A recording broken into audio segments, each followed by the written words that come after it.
Hi guys, welcome back to the channel. Excuse my messy shirt here. I have been baking more and more bread. It is raining right now, it's cold. I just want chicken soup and I hope you guys do too, so then you guys can make it. I'm gonna kind of do like a riff on my grandma's chicken soup. Grandma, if you're watching this, your chicken soup is bomb and I'm gonna try to attempt to make it. All right, let's get into it. We're gonna start out in our Dutch oven. You guys know I've been using this in almost every video. I'm gonna use a tablespoon of some rendered out chicken fat, but you can do olive oil, canola, vegetable, whatever you have. Then once you have that all nice and melted, we can add in our veg. So I'm gonna start out, green onions are not traditional, but this is what I had and I didn't want it to go bad. So we're using 4 of those.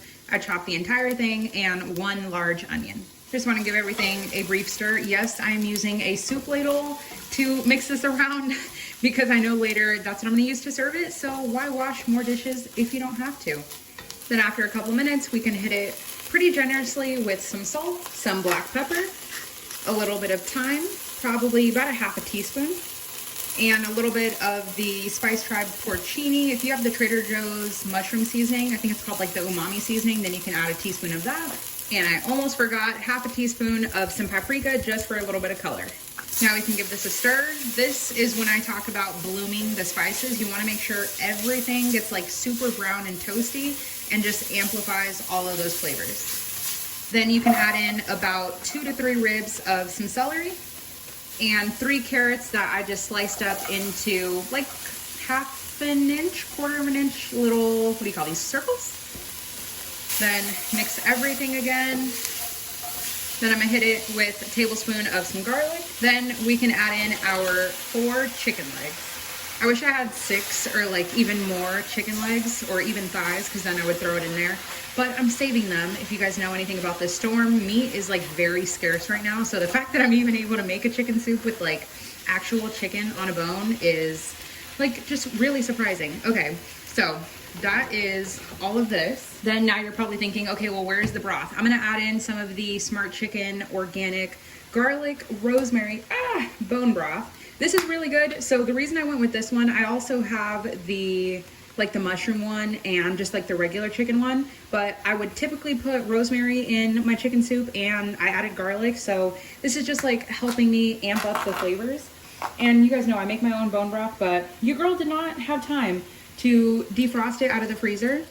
So we're gonna add, we're gonna need the other quart. So this is 16 ounces, so this is 2 cups. So we're gonna do 4 cups. If you don't have this, do water and a little bouillon cube, chicken, beef, vegetable, whatever you have works. Okay, then we can add in the other one. So those of you guys, if you've never used bone broth before, it's very similar to just regular broth, but we're gonna bring this up to a boil. The main difference with this is that it's made from the bones rather than just the skin and like little tendons and stuff like that. So this one is a lot more high quality than a lot of them that you get. And if you do happen to get this one, if you only use, let's say, a cup or a couple of tablespoons, you can just fold it and throw it back on the fridge in the door, in the regular just part of the fridge.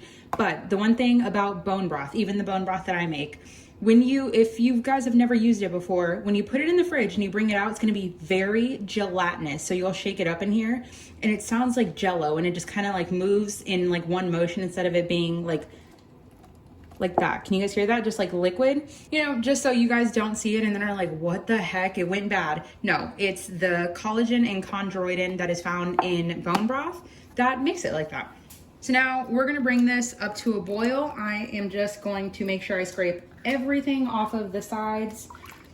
Oh, it's gonna be so good. Look at the flavor already just from that broth. Do you guys see that? All of that flavor, and it's gonna deepen and yellow and intensify from the chicken, and it's gonna cook in here. So the longer you let it sit, to me, the better it tastes. I'm gonna bring it up to a boil. Then once it comes to a boil, I'm gonna add the lid and reduce it to like a medium to medium low and let it cook for anywhere from like 30 to 35 minutes, just until the chicken is cooked. And there you have it. The veggies are super soft, but still tender and not mushy. Chicken is fully cooked. If you wanted to take off the skin, you absolutely could before you cooked it. Look at, oh my goodness. I'm so ready